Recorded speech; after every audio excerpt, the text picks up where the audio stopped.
Welcome back to the best day of the week. It's House of the Dragon Monday, baby. It's Game of Thrones Monday. So you know what that means? A new episode of House of the Dragon is out. The penultimate episode of Season 2. Only one more week of this. How sad. So as always, I'm going to be reviewing this episode. I'm going to be talking about spoilers, so if you haven't watched the episode yet, goodbye. Bye-bye, bitch.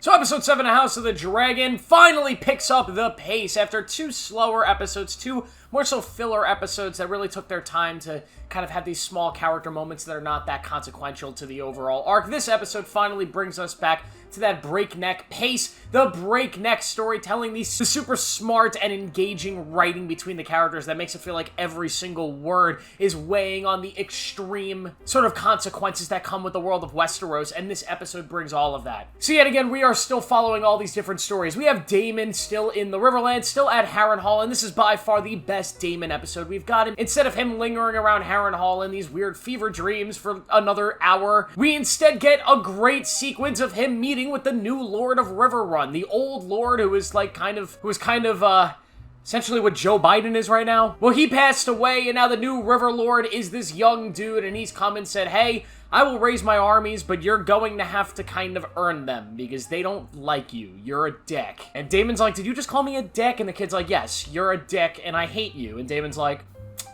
you got balls, kid. So they go out, and he meets with all the River Lords, and it's a really great scene. It's one of the few scenes in the show that truly kind of felt like OG Game of Thrones. Just kind of all of these different lords and ladies talking to each other, and the Brackens, and the, you know, the stuff that went on with them, and the dude that ended up raiding, like, one of the villages and killing a bunch of innocent people under Daemon's leadership is now kind of being arrested and killed by Daemon. It's like a whole thing, and this whole scene is great, and the way that the Lord of Riverrun just kind of talks down to Daemon, but at the same time is like, you're our king consort, but you're a piece of shit. But I bend the knee to you anyway, you royal piece of garbage. It's such a fun scene. What a badass character, and Daemon finally is getting his army. We start seeing more of the scheming going on at King's Landing. Of course, you know, under Aemond, who's the Prince Regent, Aegon, who's also kind of like Joe Biden in a way. He's not really doing too well there as the leader of Westeros, and Aemond is also not really doing too well because people are terrified of him. Alicent is on her weird journey. She's kind of Skylar Whiting in this episode, if you know what I mean, you know what I mean. And a lot of the counselors, like Lara Strong, who's essentially like the Varys of this show, or maybe like Littlefinger is probably a better comparison, they're talking about the fact that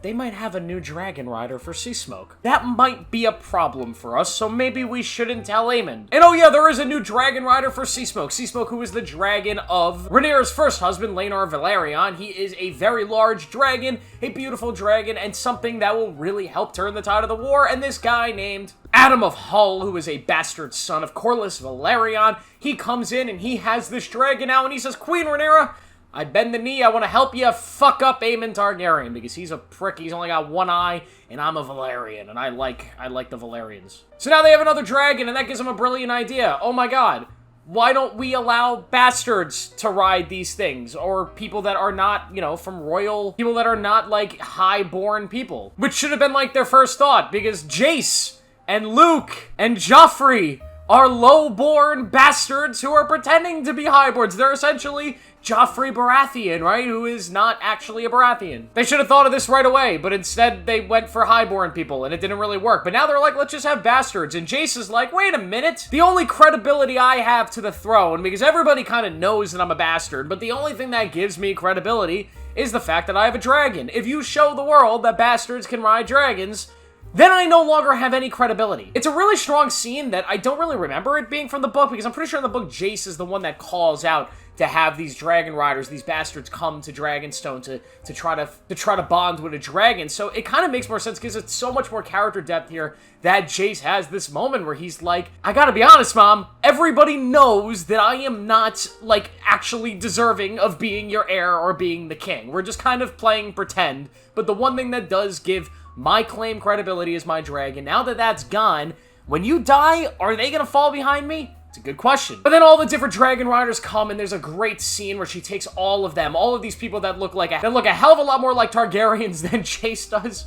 Sorry, Jace. But they all go down to the dragon pit, and Rhaenyra introduces them to Vermithor, the dragon of King Jaehaerys, the greatest king in Westerosi history. He rode Vermithor, which is currently the second biggest dragon in the world. Or at least, not really. There's a wild one called Cannibal. Deep lore. And she says, good luck, guys. have fun. I'm out. I'm gonna watch from up there, and yeah, have fun. And Vermithor just starts killing all these people. Just starts blowing them all up with fire, just starts eating them, handing them around.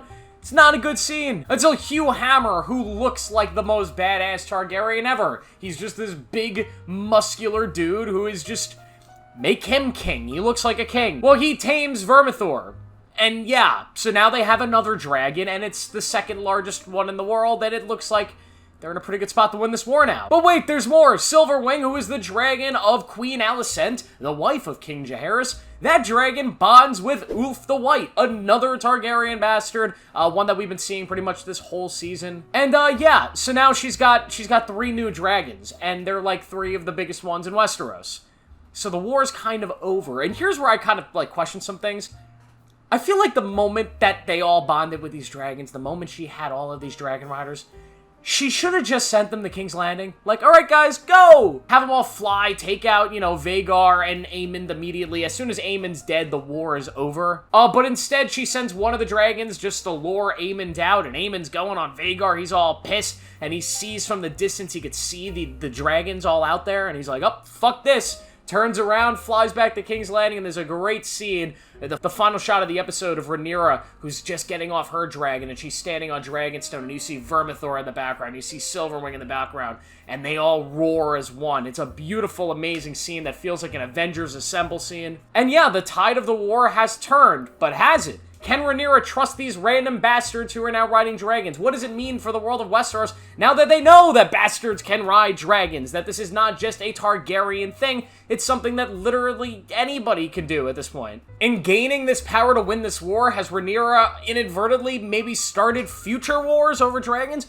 Who knows? I mean, I do from reading the books, but who knows if you haven't read them? It's an interesting question and a very important one going forward that I think is going to be one of the focal points of the show. Because if you look at the matchup of this war now, it's pretty much Aemond on the world's largest dragon versus a bunch of dragons who are also big. And yes, you have Daeron, who's got his dragon and the army of high towers coming up north, but that's really inconsequential when you look at the dragon. The dragons are nuclear weapons in this world. So when you got 50 nukes versus one pretty big nuke, well, the 50 nukes are probably going to win. But I'm so excited. This was a fantastic episode. One of the best episodes, if not the best episode of the season. I think this episode was the cleanest of the season, the most well-balanced when it comes to how much was going on from start to finish and how it, like, structured its script here. I thought it was absolutely brilliant, and I can't wait for the finale because there's a multitude of different things that I think the finale can leave off on. If you read the book, there's like 3 or 4 different moments where I think maybe it leads there, maybe it leaves off there. I think there's one very consequential thing that is going to happen in the finale that kind of has to happen that'll bleed into season 3, but man, I can't wait to see it either way. They are kind of flying through the Dance of the Dragons. I think that they're probably going to finish the war in season 3. I don't know if there's enough left over for it to bleed into season 4, so I'm very interested to see if they end the show after season 3, or if season 4 is going to be a post, you know, Dance of the Dragons, because there's a lot of stuff that happens after the Dance of the Dragons, some with characters that are here right now, and some with characters that are not here right now, because there is, like, a lot of time that passes, and I'd be very interested to see that adapted to television, but will they? Will they go that route? We'll have to see. But this is a great episode. I cannot wait for next week, so subscribe, turn on notifications to see my final review of the season, which should come next Monday. Thank you for watching this video. Make sure to like it and subscribe for more. Turn on notifications. I'll see you in the next one.